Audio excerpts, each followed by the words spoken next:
Doctor Randhir అని ఇలాంటి సర్జరీస్లో specialist. ఈ వీక్లో ఇక్కడికి వస్తారు. ఆయన రాగానే ఇన్ఫార్మ్ చేస్తాను. ఒకసారి చెక్ చేస్తే స్టేటస్ ఏంటని ఆ డాక్టర్ చెప్తారు. Okay doctor. కాకపోతే చాలా ఖర్చు ఎక్కువ అవుతుంది సార్.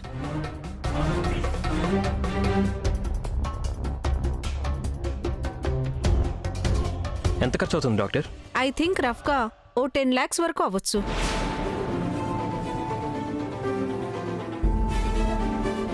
అమ్మో, అంత డబ్బా? పర్వాలేదు డాక్టర్. మా అమ్మకి కాళ్ళు వస్తాయంటే ఎంత ఖర్చు అయినా సరే నేను పెట్టుకుంటాను. అమ్మకు కాళ్ళు వస్తున్నాయని ఒకవైపు ఆనందంగా ఉంది, అలాగే అంత డబ్బుని సమకూర్చడానికి అన్నయ్య ఎలాంటి ఇబ్బందులు పడతాడోనని టెన్షన్గా ఉంది. మేడం, ఆ స్పెషలిస్ట్ డాక్టర్ వచ్చినప్పుడు మీరు నాకు ఫోన్ చేయండి. ఈలోగా ఆపరేషన్కి కావాల్సిన డబ్బుల్ని నేను రెడీ చేసుకుంటాను. భార్గవ్, రిలాక్స్ అవ్వు. ఇప్పుడు అంత డబ్బు ఎలా రెడీ చేయగలవు? మా అమ్మ కోసం నేను ఏదో ఒకటి చేస్తాను. ఏం చేస్తావు? అయితే అప్పులు, లేకపోతే తప్పులు. నువ్వు కాసేపు సైలెంట్గా ఉండు. No issue doctor. ఎంత ఖర్చు అయినా పర్వాలేదు. సర్జరీ నేను చేయిస్తాను. డాక్టర్ వచ్చినప్పుడు మాకు ఇన్ఫార్మ్ చేయండి. అలాగే సార్. అక్కర్లేదు. మా అమ్మకి ఎవరు ఆపరేషన్ చేయించాల్సిన అవసరం లేదు. నేనే చేయించుకుంటాను. ఇక మీరు బయలుదేరండి. అన్నయ్య చాలా మొండిగా ఉన్నాడు. డబ్బు కోసం ఏదైనా సమస్యలో పడతాడో ఏమో. Doctor, thank you so much. మీరు ఇక బయలుదేరండి.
ఏంటమ్మా ఆలోచిస్తున్నావు?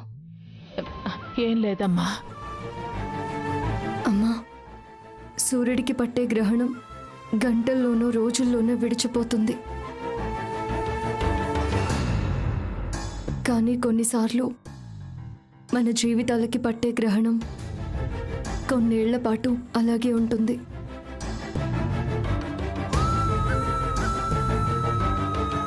మనం ఎంత ధైర్యంగా నిలబడతామా అని పరీక్షిస్తుంది. తట్టుకోలేనంత బాధ పెడుతుంది. కానీ ఆ గ్రహణం వదిలి వెళ్లే టైంలో మన జీవితాల్లో అద్భుతాలు జరుగుతాయి.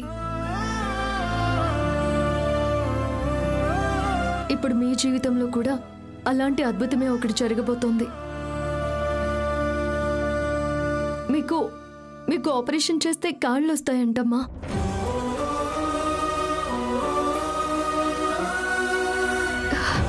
మీరు గతంలో లాగా నడవగలుగుతారు. అందుకే మీరు మనసులో ఎలాంటి దిగులు పెట్టుకోకుండా ప్రశాంతంగా ఉండండి. నాకు కాళ్ళు రాకపోయినా పర్వాలేదమ్మా. నా కళ్ళ ముందుకు నా కూతురు వస్తే చాలు.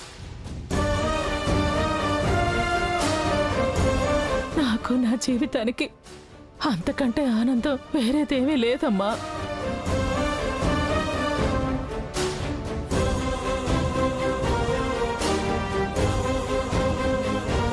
వస్తుందమ్మా, తను ఖచ్చితంగా త్వరలోనే మీ ముందుకు వస్తుంది.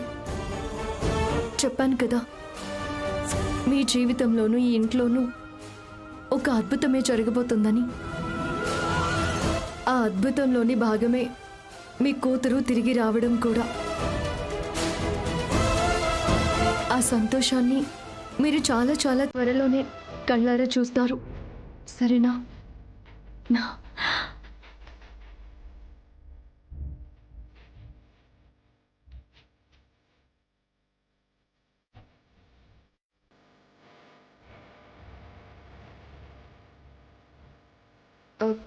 అవును, ఇందాకటి నుంచి చూస్తున్నాను. మీరందరూ చాలా ఆశ్చర్యంగా చూస్తున్నారేంటి? అందుకు కారణం నీకు చెప్పినా అర్థం కాదులేమ్మా. అమ్మ మీద నా ప్రేమ ప్రవర్తన చూసి నేను రాధికలా ఉన్నానని అమ్మ వాళ్లకు అనుమానం వచ్చినట్టుంది. జాగ్రత్తగా ఉండాలి. అన్నయ్య, అమ్మకు టైంకి మందులు వేయండి, మిస్ అవ్వకండి. భార్గవ్, ఖర్చులకి ఈ డబ్బు ఉంచు. ఎందుకు? మీ అమ్మగారి ట్రీట్మెంట్కి ఉపయోగపడతాయి. అలాగే సర్జరీకి కావాల్సిన డబ్బులు నేను అరేంజ్ చేస్తాను. నువ్వు ఆ డబ్బుల కోసం ఇబ్బంది పడకు, దానివల్ల సమస్యల్లో పడకు. తీసుకో. వద్దు. అరే, ఎందుకు వద్దంటున్నావు? మెడికల్ అవసరాల కోసం ఉపయోగపడతాయి కదా. అక్కర్లేదు సార్, మా అమ్మగారి కోసం నేను కష్టపడతాను. భార్గవ్, ఆ డబ్బుల కోసం నువ్వు సమస్యలు కొని తెచ్చుకోవద్దని చెప్తుంటే వినిపించుకోకుండా మొండిగా మాట్లాడతావేంటి? ఏమండి, ఆ డబ్బులు ఇలా ఇవ్వండి. అన్నయ్య, నన్ను మీ చెల్లెలు అనుకోండి. అమ్మ కోసం ఈ కూతురిస్తుంది అనుకోండి. కాదనకుండా తీసుకోండి.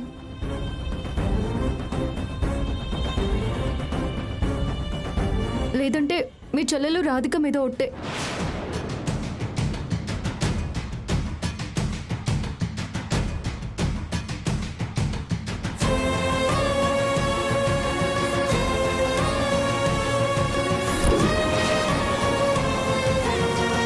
నా చెల్లెలు రాధిక ఇస్తే ఖచ్చితంగా తీసుకొని ఉండేవాడిని. కానీ ఎవరో ముక్కు మొహం తెలియని వారు మా అమ్మ కోసం సహాయం చేస్తే తీసుకునే దుస్థితిలో నేను లేను.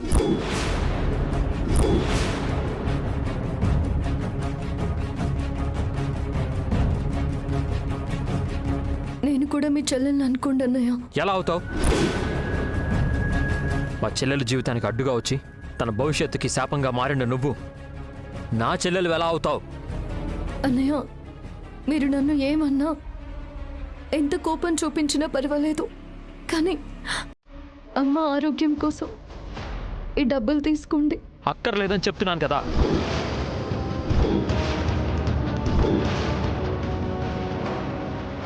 పిచ్చా నీకేమన్నా? ఎందుకంత పంతంతో ప్రవర్తిస్తున్నావు? మా అమ్మకి ఎలా ట్రీట్మెంట్ చేయించాలో నాకు తెలుసు.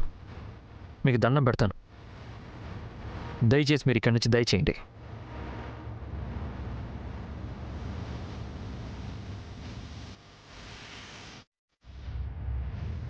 వెళ్ళండి ప్లీజ్.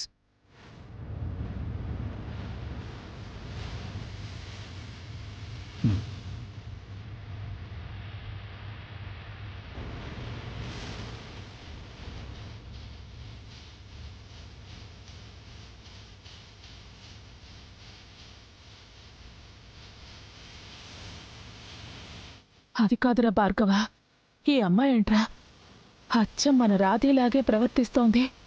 రాధేలాగే నా కోసం విలవిల్లాడిపోతోంది. అదే నాకు కూడా డౌట్గా ఉందమ్మా.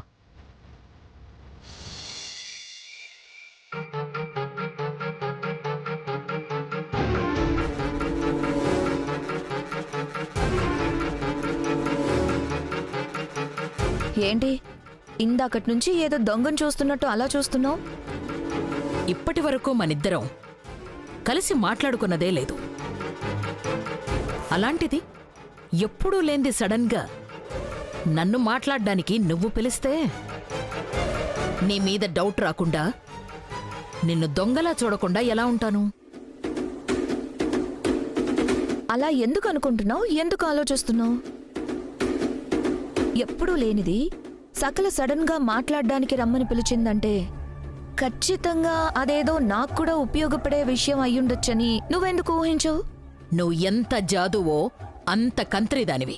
అవసరమైతే నా మీద కూడా కుట్ర చేస్తావు. అలాంటిది నీ నుంచి నాకు ఉపయోగపడే విషయమా? నువ్వు చెప్పినంత ఈజీగా నేను నిన్ను నమ్మేస్తానని ఎలా అనుకున్నావు? అప్పుడప్పుడు నమ్మాలి, నమ్మి తీరాలి. ఎందుకంటే ఉమ్మడి శత్రువు కోసం ఇద్దరు శత్రువులు కలుస్తారు, కలిసి తీరాలి కూడా. ఉమ్మడి శత్రువు ఎవరు? నకిలీ పల్లవి. అది నా కూతురు పల్లవి అనొచ్చి నా మనవరాల్ని నాకు దూరం చెయ్యాలని చూస్తోంది కాబట్టి అది నాకు శత్రువు. మరి నీకెలా శత్రువు? అది నిజంగానే పల్లవి అని పాతుకుపోయిందనుకో, ఆస్తి నాకు రాకుండా అడ్డుపడుతుంది. సో ఆ నకిలీ పల్లవి కారణంగా నీకు నీ మనవరాలు, నాకు ఆస్తి రాకుండా దూరం అయ్యే ప్రమాదం ఉన్నప్పుడు అది మనిద్దరికీ ఉమ్మడి శత్రువే కదా. So what? అయితే ఏంటి? ఒక ముచ్చటైన సీక్రెట్ చెప్తాను. కాంచనవల్లి గారు, అదేంటి చెప్పేది వినకుండా వెళ్ళిపోతున్నారు? నువ్వు నా దృష్టిలో ఆఫ్టర్ ఆల్ ఒక బచ్చావి. నీలాంటి హాఫ్ టికెట్తో నేను చెయ్యి కలపడం అంటే నా రేంజ్ని నేను తగ్గించుకోవడమే. కాంచనవల్లి గారు, మిమ్మల్ని వెతుక్కుంటూ వచ్చాను కదా అని చాలా ఎక్కువ మాట్లాడుతున్నారు. చాలా తక్కువ మాట్లాడుతున్నాను. అవును, నా కూతురు చనిపోవడంలో నీ అశ్రద్ధ, నీ నిర్లక్ష్యం కూడా ఉంది. కాకపోతే నా మెయిన్ టార్గెట్ నీ తమ్ముడు కార్తిక్ కృష్ణ కాబట్టి నీతో తక్కువ మాట్లాడుతున్నాను, నిన్ను వదిలేస్తున్నాను. చూడు, డిఎన్ఏ టెస్ట్ చేయిస్తే అది నకిలీ పల్లవి అని సాక్ష్యాధారాలతో సహా రుజువైపోతుంది. మరి ఇంత చిన్న విషయానికి పిచ్చుక మీద బ్రహ్మాస్త్రంలా నీతో చేతులు కలపాల్సిన అవసరం నాకేంటి?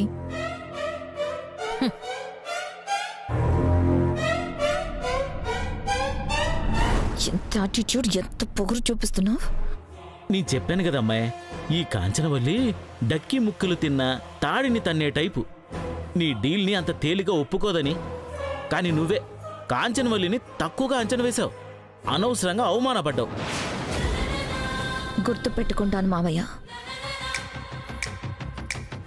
ఏదో ఒక రోజు దీనికి ఖచ్చితంగా నా అవసరం పడుతుంది. అప్పుడు తనకి ఈ అవమానానికి తగ్గ రిటర్న్ గిఫ్ట్ ఇస్తాను.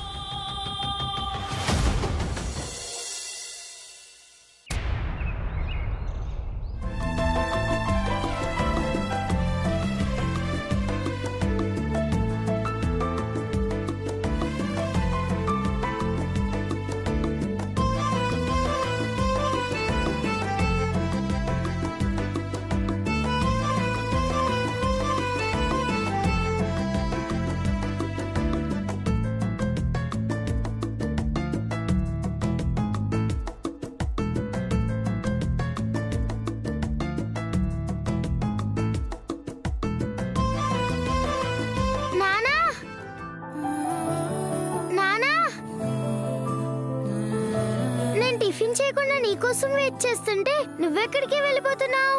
అది కొంచెం పని ఉందమ్మా. అయితే నువ్వు వెళ్ళు, నేను తిననులే. అది కాదమ్మా. నాతో ఇప్పుడు బ్రేక్ఫాస్ట్ చేస్తారా చేయరా? సరే చేస్తానులే. రండి ఫ్రెండ్, మా ఇద్దరికి బాగా ఆకలేస్తుంది.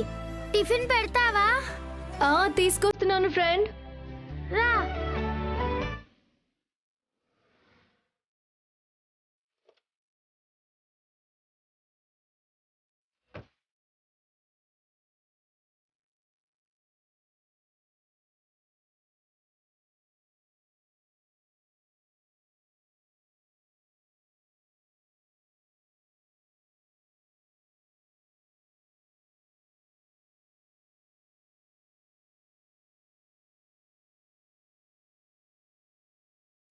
Good morning sir.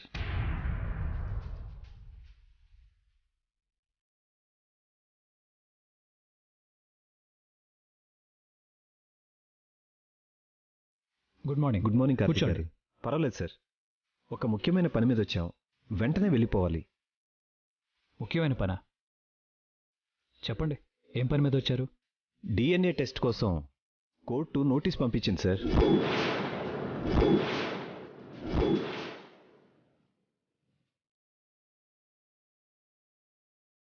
డిఎన్ఏ టెస్టా? ఎవరికి? మీ భార్య పల్లవి గారికి సార్.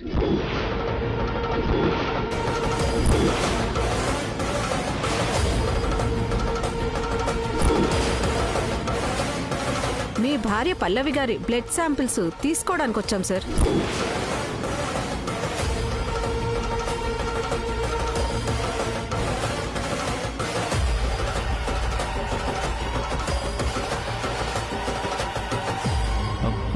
పర్లేదు, ఇప్పుడు ఈ టెస్ట్లు అవి ఏమీ అవసరం లేదు. మీరు వెళ్ళండి.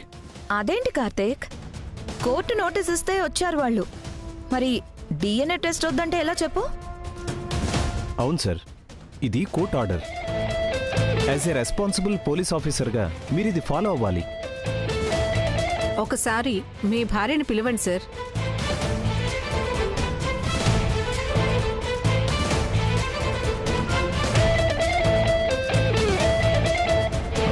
పల్లవి,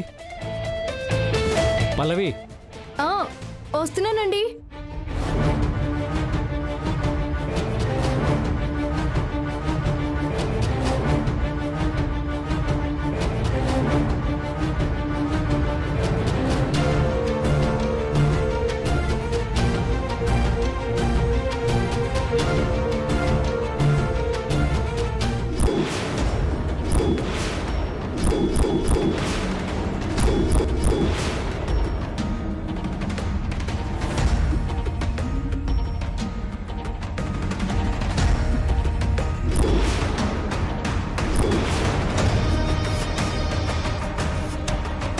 కార్కి యాక్సిడెంట్ అయి లోయలో పడిపోయాను.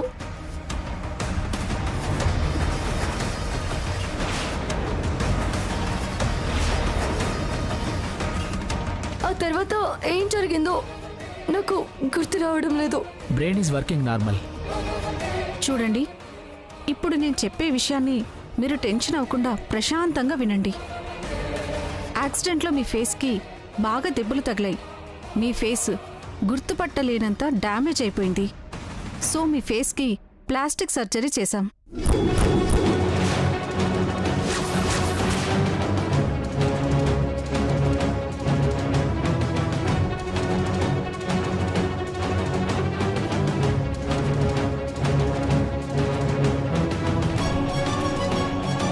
సార్, తనేనా మీ భార్య గారు?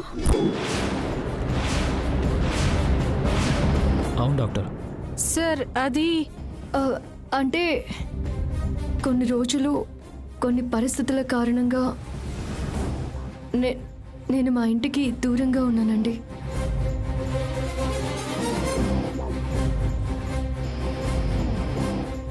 హలో డాక్టర్, బ్లడ్ శాంపిల్స్ కావాలన్నారు కదా, త్వరగా తీసుకొని డిఎన్ఏ టెస్ట్కి పంపించండి. నిజమో నకిలీయో చెప్పడానికి ఎలాంటి పరీక్షలు చేయాల్సిన అవసరం లేదు.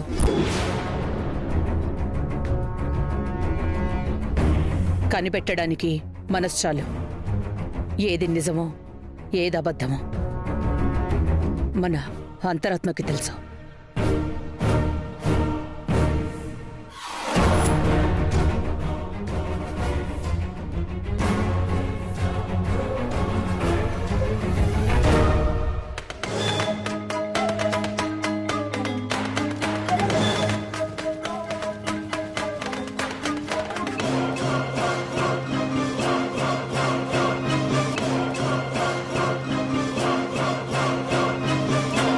డాక్టర్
అబ్బచ్చా, నీ అసలు రంగుని నీ బాగోతాన్ని బయట పెట్టడానికి వచ్చారు వాళ్ళు.